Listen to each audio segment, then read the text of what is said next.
আল্লাহ রাসূল সাল্লাল্লাহু আলাইহি সাল্লাম বলেন, লা তাজুলু কদামা ইবনে আদম হাত্তা ইয়াউমাল কিয়ামাতি হাত্তা ইসআলা আন খামসিন। কিয়ামতের ময়দানে বনি আদম তার পাকে সামান্য পরিমাণ সরাইতে পারবে না, হাত্তা ইসআলা আন খামসিন, যতক্ষণ না সে 5টা প্রশ্নের উত্তর দিতে পারবে। এই 5টা প্রশ্নের 1 নম্বর প্রশ্ন হলো, আল্লাহ তাআলা বনি আদমকে প্রথম প্রশ্ন করবেন আন উমরিহি ফিমা আফনা। দুনিয়ার মানুষ, আমি তোমাকে 50 বছর, 60 বছর, 70 বছরের হায়াত দিয়েছিলাম, এই হায়াতটা তুমি কিভাবে কাটায় আসছো এর হিসাব আমাকে দাও। হিসাব না দিয়ে একটু পরিমাণ পা সামনে সরাইতে পারবে না। সুবহানাল্লাহ। প্রথম প্রশ্নই হবে, এই তোমার হায়াতটাকে তুমি কিভাবে কাটায় আসছো এটার উত্তর দাও। দুনিয়াতে আল্লাহ তাআলা আমাদেরকে প্রেরণ করেছেন শুধুমাত্র খাওয়ার জন্য, পান করার জন্য, ঘুমানোর জন্য নয়। আল্লাহ তাআলার বিশাল একটা উদ্দেশ্য আছে। মানুষ এবং পশুর মধ্যে পার্থক্য কি? পশুও খানা খায়, মানুষও খানা খায়। পশুও ঘুমায়, মানুষও ঘুমায়।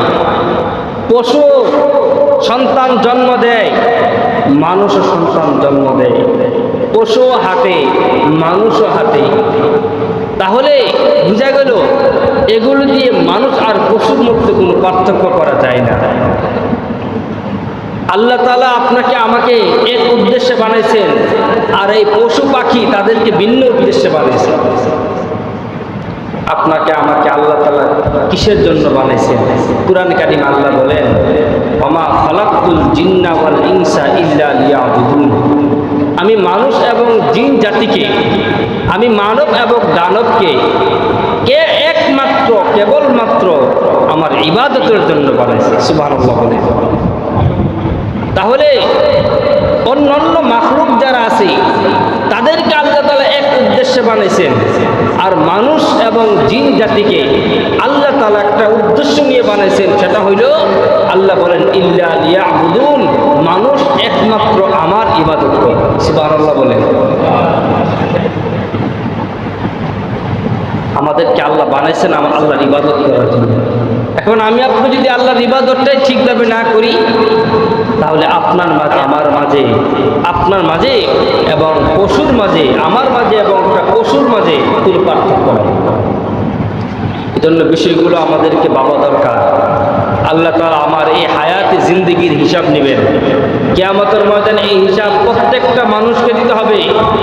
চাই সে ধনী হোক, চাই সে গরিব হোক, শিক্ষিত হোক, অশিক্ষিত হোক, সে চাকরিজীবী হোক, সে কৃষক হোক, প্রত্যেকটা মানুষকে এই 5টা প্রশ্নের উত্তর দিতে হবে। 1 নম্বর প্রশ্ন হলো, বান্দা, দুনিয়াতে তোমাকে আমি যে হায়াত দিয়েছিলাম, এই হায়াতে তুমি কি করেছো? আজকে আমার কাছে জবাব দাও। সুবহানাল্লাহ। আমি আপনি মনে করতেছি এমনি এমনি সব কিছু হয়ে যাবে, আবার এমনি এমনি সব শেষ হয়ে যাবে। আল্লাহ বলেন, বান্দা না, তোমাকে আমি অনর্থক সৃষ্টি করি নাই। আল্লাহ তাআলা কুরআন কারীমে ইরশাদ করেন, আফা হাসিবতুম, তোমরা কি এটা মনে করো, আন্নামা খালাকনাকুম আবাসা, যে আমি তোমাদেরকে অনর্থক খেল তামাশার জন্য সৃষ্টি করেছি, এমনি এমনি সৃষ্টি করেছি, এটা কি তোমরা মনে করো? না বান্দা, তোমাকে আমি অনর্থক সৃষ্টি করি নাই। তোমাকে সৃষ্টি করার পিছনে আমার একটা বড় গুরুত্ব, একটা উদ্দেশ্য আছে।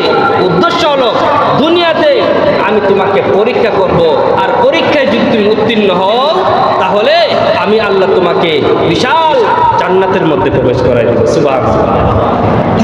আল্লাহ রাসূল সাল্লাল্লাহু আলাইহি সাল্লাম বলেন, 2 নম্বর প্রশ্ন করবেন, ওয়ান শাবাবিহি ফিমা আবলা। দুনিয়ার মানুষ, তোমাকে আমি একটা যৌবন কাল দিয়েছিলাম, এই যৌবন কালটা তুমি কিভাবে কাটাইছো এর হিসাব আজকে আমাকে দাও। হিসাব না দিয়ে একটা পা নড়াইতে পারবে না। যুবকেরা, যৌবন কালের হিসাব আল্লাহকে দিতে হবে। যৌবন কাল অনেক দামি। 4টা জিনিসের মাধ্যমে এই যৌবন কাল হয়। 1 নম্বর চিন্তা শক্তি, 2 নম্বর ইচ্ছা শক্তি, 3 নম্বর মনন শক্তি, সুখ দুঃখ বোঝার মতো ক্ষমতা, 4 নম্বর হলো কর্মশক্তি। এই 4টা শক্তির মাধ্যমে যৌবনকাল আল্লাহ দিয়েছেন। যৌবনকালে এই 4টা শক্তি থাকে। যারা বৃদ্ধ হয়ে গেছে তাদের না ইচ্ছা শক্তি আছে, না তাদের চিন্তা শক্তি আছে, এগুলো আস্তে আস্তে লোপ পেয়ে গেছে। একটা যুবক চাইলে যা মনে চায় তা করতে পারে। একটা যুবক চাইলে একটা দেশকে পরিবর্তন করে দিতে পারে। এজন্য যৌবনের হিসাব আল্লাহর কাছে আমাদেরকে দিতে হবে। রাসূল সাল্লাল্লাহু আলাইহি সাল্লাম অন্য একটা হাদিসে আল্লাহ রাসূল বলেন, ইক্তানিম খামসান ক্বাবলা খামসিন শাবাবাকা ক্বাবলা হারামিক। 5টা জিনিস আসার আগে আগে 5টা জিনিসকে গনিমত মনে করো। এর মধ্যে 1 নম্বর হলো শাবাবাকা ক্বাবলা হারামিক, তোমার বার্ধক্য আসার আগে আগে যৌবন কালটাকে তুমি গনিমত মনে করো। সুবহানাল্লাহ বলে। এজন্য যারা যুবক আছেন আপনাদের উচিত এই যৌবন কালটাকে আল্লাহর ইবাদতে কাটানো। দুনিয়াতে আল্লাহ তাআলা 3 শ্রেণীর মানুষকে পেনশন দেন।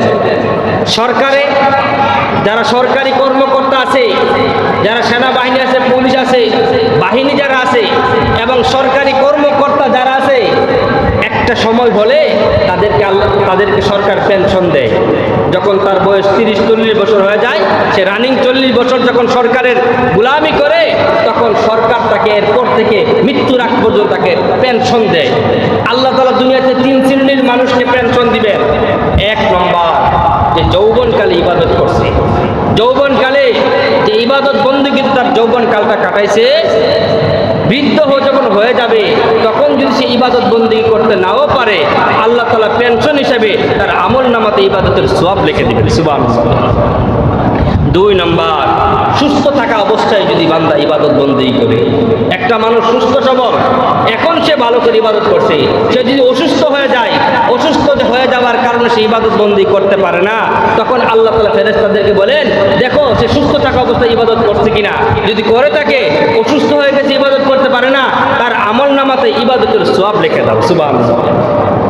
3 নম্বর 3 শ্রেণীর 3য় নম্বর শ্রেণীর মানুষ হলো যাদেরকে আল্লাহ তাআলা পেনশন দিবেন, তারা হলো মুকিম থাকা অবস্থায় সে যদি ইবাদত বন্দেগী করে, সে যদি মুসাফির হয়ে যায়, সফর করে বিভিন্ন জায়গাতে চলে যায়, ওই জায়গা থেকে নামাজ পড়তে নাও পারে, আল্লাহ তাআলা মুকিম অবস্থায় নামাজ পড়ার কারণে মুসাফির অবস্থায় নামাজ না পড়লেও 4 রাকাত নামাজ 2 রাকাত পড়লেও আল্লাহ তাআলা তার আমল নামাতে 4 রাকাতের সওয়াব দিয়ে দিবেন। সুবহানাল্লাহ। এজন্য যৌবনকালটা আমাদের কাছে অনেক দামি একটা জিনিস। এই যৌবনকালের হিসাব আল্লাহর কাছে আমাদেরকে দিতে হবে। 3 নম্বর ওয়ান মালিহি মিন আইনা ইকতাসাবা। আল্লাহ তাআলা হাসরের ময়দানে জিজ্ঞেস করবেন, তুমি যে দুনিয়াতে ধন সম্পদ উপার্জন করছো, কিভাবে উপার্জন করছো, আমার কাছে জবাবদিহি করো। আজকে আমরা ধন সম্পদ উপার্জন করার ক্ষেত্রে চিন্তা করি না। আমার ধন সম্পদ যে আমি উপার্জন করতেছি, ইনকাম করতেছি, আমার ইনকামটা হালাল কিনা, আমি হালালভাবে উপার্জন করতেছি কিনা, এটা আমরা কেউ চিন্তা করি না। হারাম উপার্জন কিভাবে হয়? কয়েকটা মাধ্যমে হারাম উপার্জন হয়। একটু মিলাই দেখেন আপনি এই ক্যাটাগরির কোনো একটার মধ্যে পড়েন কিনা। 1 নম্বর কারো অধিকার নষ্ট করে, কারো অধিকার নষ্ট করে যে সম্পদ উপার্জন করা হয়, এটা হারাম উপার্জন। এই উপার্জনের জন্য আল্লাহর কাছে আপনি জবাবদিহি করতে হবে। অন্যের অধিকার নষ্ট করে হারাম উপার্জন কিভাবে হইতে পারে? কয়েকটা মাধ্যম হতে পারে। 1 নম্বর আপনি আপনার সন্তান সন্ততি যারা আছে তাদের মধ্যে মিরাসের বন্টন দিতে গিয়ে আপনি বঞ্চিত করেছেন। আপন ভাই বোনের সম্পত্তি মেরে দিয়েছে, তার সম্পত্তি দেয় নাই, এটা আপনি হারাম উপার্জন করলেন। কিয়ামতের ময়দানে আল্লাহর কাছে জবাবদিহি করবেন। 2 নম্বর আমরা অনেকে আছি মোহর আদায় করি না। মোহর আদায় না করা, এটাও আপনি হারাম উপার্জন করলেন। বিবাহ করছেন 5 লাখ টাকা 10 লাখ টাকা মোহর দিয়ে, 1 টাকা এখন আদায় করেন না, এটা আপনার উপর খরচ। আল্লাহ বলেছেন ওয়াতুন নিসা সাদাকাতিহিন্না নিহলা, তোমরা তোমাদের স্ত্রীদেরকে তাদের মোহরগুলো খুশি মনে সন্তুষ্ট চিত্তে আদায় করে দাও। সুবহানাল্লাহ বলেন। অথচ আমরা বলে মোহর এটা কলা পাতার মতো, মোহর এটা লাগে না। যদি বিচ্ছেদ হয়ে যায়, তালাক হয়ে যায়, ডিভোর্স হয়ে যায়, তখন মোহর লাগে। অথচ মোহর এটা আপনার কাছ থেকে আপনার স্ত্রী পাও না। আপনি ঋণ নিলে যেমন আদায় করতে হয়, স্ত্রীকে এটা আদায় করে দিতে হবে। যদি না করে দেন, কোনোভাবে না করে দিয়ে আপনি মৃত্যুবরণ করেন, আল্লাহর দরবারে আপনি জিনাকারী হিসাবে হাসরের ময়দানে এজন্য মোহরগুলো আদায় করার চেষ্টা করেন। আপনার ধন সম্পদ আছে, একটা সম্পদ আপনি আপনার স্ত্রীর নামে লিখে দেন, এই সম্পদের দাম 10 লাখ টাকা, এই 10 লাখ টাকা তোমার মোহর ছিল, আমি এই 10 লাখ টাকার পরিবর্তে এই জমিনটা আমি তোমাকে দিয়ে দিলাম, তুমি এই জমিন যা মন তা করতে পারবে, এখন এটার মালিক তুমি হয়ে গেলে। এইভাবে মোহরগুলো আদায় করে দিতে হবে। তাকে স্বর্ণ কিনে দেন, তাকে এরকম কোনো জিনিস কিনে দেন, যে কোনোভাবে হোক আপনি মোহরটা আদায় করতে হবে। 3 নম্বর, এতিমের মাল অনেক মানুষ বক্ষণ করে। এতিম বাতিজি তার বাবা মারা গেছে, ভাই মারা গেছে, এখন বাতিজির সম্পত্তি জোর করে চাচা দখল করে নিচ্ছে, এরকম অহরহ ঘটনা আছে। আপনি হারাম উপার্জন করতেছেন, এই হারাম উপার্জন করার কারণে আল্লাহর দরবারে আপনাকে জবাবদিহি করতে হবে। এছাড়া ব্যভিচারের মাধ্যমে ধন সম্পদ উপার্জন হয়, জিনা ব্যভিচার করে অনেক মানুষ ধন সম্পদ উপার্জন করতেছে, এটা হারাম উপার্জন। এছাড়া মানুষকে ধোঁকা দিয়ে ঠকিয়ে আমরা ধন সম্পদ অনেক উপার্জন করি। ঠকিয়ে ধোঁকা দিয়ে কৃষক ধোঁকা দেয়, তার জমিনের লাইন যে আছে, আইল আছে, আইল কাটতে কাটতে এমন চিকন করছে, চিকন করে এ পাশের মাটিগুলো ওই পাশে দেয়, এ পাশের মাটিগুলো ওই পাশে দেয়। এক বছর অর্ধ হাত করে বাড়াইতে 5 বছর পরে দেখা যায় তার জমিন 1 শতক জমিন বাইরে গেছে। আছে কিনা এরকম? আপনি কার জন্য এগুলো করতেছেন? আপনি এই যে জমিনটাকে, আপনার জমিনকে বাড়াইতেছেন, আপনি হারাম উপার্জন করতেছেন। কিয়ামতের ময়দানে এই প্রশ্নের উত্তর না দিয়ে একটা কদম আপনি সামনে বাড়াইতে পারবেন না। এজন্য খুব চিন্তা ফিকির করে কাজ করবেন। এছাড়াও চাকরিজীবী, ব্যবসায়ী বিভিন্নভাবে দোকার মাধ্যমে ব্যবসা করে, কাপড়ের দাম 100 টাকা, আয়সা বলবে বন্ধু তুমি আমার সবচেয়ে কাছের মানুষ, এজন্য তোমার থেকে আমি 1 টাকা লাভ করবো না, আমি এটা 300 টাকা দিয়ে কিনছি, তোমাকে যে দামটা আছে এই দাম তুমি আমার 300 টাকায় দিবা, অথচ কিনছে আমাদের 100 টাকা দিয়া। এই যে মিথ্যা কথা বলে 200 টাকা বন্ধুর কাছ থেকে মেরে দিল, সে হালাল উপার্জন ছিল, এটা তার ব্যবসা, এটা সে হারাম করে ফেললো। এইভাবে ধোঁকা দেয় মানুষকে, বিভিন্নভাবে ধোঁকা দেয়। বাজারে চাউল নিয়ে গেছে বিক্রি করবে, উপরের দিকটা ভালো চাউল আর ভিতরে সব নষ্ট চাউল ছেড়ে রাখছে। এরকম হয় কিনা? এটা ধোঁকা। রাসূল সাল্লাল্লাহু আলাইহি ওয়াসাল্লাম বলেছেন, মান গাশশানা ফালাইসা মিন্না, যে ধোঁকা দেয় সে আমার উম্মতের অন্তর্ভুক্ত না। ইয়া হাজিরিন, এরপরে সুদের মাধ্যমে, ঘুষের মাধ্যমে, লটারির মাধ্যমে এই যে যতগুলো এই সম্পদ উপার্জন, সেগুলো সব হারাম উপার্জন। এছাড়াও ইদানিংকালে যেটা অনেক মারাত্মক দেখা যায়, সেটা হইল আপনার জিনিসপত্র জমিয়ে রেখে, জিনিসপত্র স্টক রেখে, এরপরে যখন দাম বেড়ে যায় তখন সম্পদগুলো বিক্রি করে। এটা হারাম, এটা করা যাবে না, এটা করা যাবে না। আমরা এটা সিন্ডিকেট দেখা যায় ইদানিংকালে। এই যে কিছুদিন আগে তেলের দাম, অথচ তেলের কোনো সমস্যা নাই, সরকার বলতেছে তেলের কোনো সমস্যা নাই, সব ঠিক আছে, কিন্তু তেল এটাকে জমা করে রেখা বাড়িতে নিয়ে, বিভিন্ন জায়গাতে নিয়ে, পানির তলে নিয়ে তেল ঢুকায় হয়ে রাখছে, ঢুকায় হয়ে দামটা যখন বাড়ছে, এখন তেলের দাম আবার অস্বাভাবিক। অন্য কোনো জায়গাতে হুন্ডারের সিরিয়ালে ধরতে হয় না, কোনো সমস্যা নাই, অথচ ইরান কি যুদ্ধ শেষ হয়ে গেছে? এখনো পরিবহন শেষ হয় নাই, সব কিছু আগের মতোই আছে, কিন্তু মাঝখান দিয়ে দামটা বেড়ে গেল। এটা একটা সিন্ডিকেট, এটা হারাম উপার্জন। আল্লাহর দরবারে এর জন্য জবাবদিহি করতে হবে। এইভাবে আমরা অনেক হারাম উপার্জন করি, আল্লাহর কাছে কিন্তু এর জন্য জবাবদিহি করতে হবে। পেয়ারা আছে রাসূল সাল্লাল্লাহু আলাইহি ওয়াসাল্লাম এরপর বলেন, ওয়াফিমা আনফাকা, তুমি সম্পদ উপার্জন করছো হালাল না হারাম, এরপরে সম্পদটা তুমি কোন জায়গাতে ব্যয় করছো, এটাও আল্লাহর কাছে হিসাব দিয়ে করতে হবে। উপার্জন করছে হারাম, কিন্তু ব্যয় করছে হারাম জায়গাতে, অনর্থক কাজগুলোতে, খেলার মধ্যে, বিভিন্ন অনুষ্ঠানে, যেটা হারাম কাজ, এগুলোতে আমি আমার টাকা পয়সা খরচ করতেছি, আল্লাহর দরবারে এর জন্য জবাবদিহি করতে হবে। আমার টাকা আমার সন্তান সন্ততি, আমার পরিবারের পিছনে খরচ করতে হবে, আমার ভাই বারাদার যারা আছে, আত্মীয় স্বজন, তাদের পিছনে খরচ করতে হবে, এলাকার গরিব অসহায় মানুষ আছে তাদের পিছনে খরচ করতে হবে, এলাকায় মসজিদ মাদ্রাসা আছে, এতিমখানা আছে, এগুলোর পিছনে খরচ করতে হবে। এরপরে 5 নম্বর, রাসূল সাল্লাল্লাহু আলাইহি ওয়াসাল্লাম বলেন, ওমা যা আমিলা ফিমা আলিমা, দুনিয়াতে কি এলেম অর্জন করছো, এলেম অনুযায়ী আমল করছো কিনা, আল্লাহর কাছে জবাবদিহি করতে হবে। আমরা অনেক জানি, একটা কথা জিজ্ঞাসা করবেন, হুজুর তো আমরা ভালো করে জানি, আমরা এটা কোন লাগতো, আমরা অনেক ভালো জানি। ভাই, ভালো জানলে তো হবে না, জানা অনুযায়ী আমলও করতে হবে।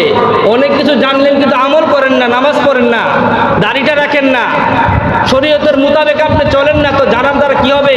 আপনি জানার পরে আমল না করার কারণে হাসরের ময়দানে আল্লাহর কাছে আপনার জবাবদিহি করতে হবে। রাসূল সাল্লাল্লাহু আলাইহি সাল্লাম বলেন, এই 5টা প্রশ্নের উত্তর যে ব্যক্তি দিতে না পারবে সে একটা কদম সামনে বাড়তে পারবে না। যে ব্যক্তি এই 5টা প্রশ্নের সঠিক উত্তর দিতে পারবে সে সামনে বেড়ে অন্য অন্য আমলের হিসাব দিয়ে সে যদি হিসাব দিতে পারে আল্লাহ তাআলা তাকে জান্নাত দিয়ে দিবেন, আর যদি হিসাব দিতে না পারে আল্লাহ তাআলা তাকে জাহান্নামে নিক্ষেপ করবেন। নাউজুবিল্লাহ।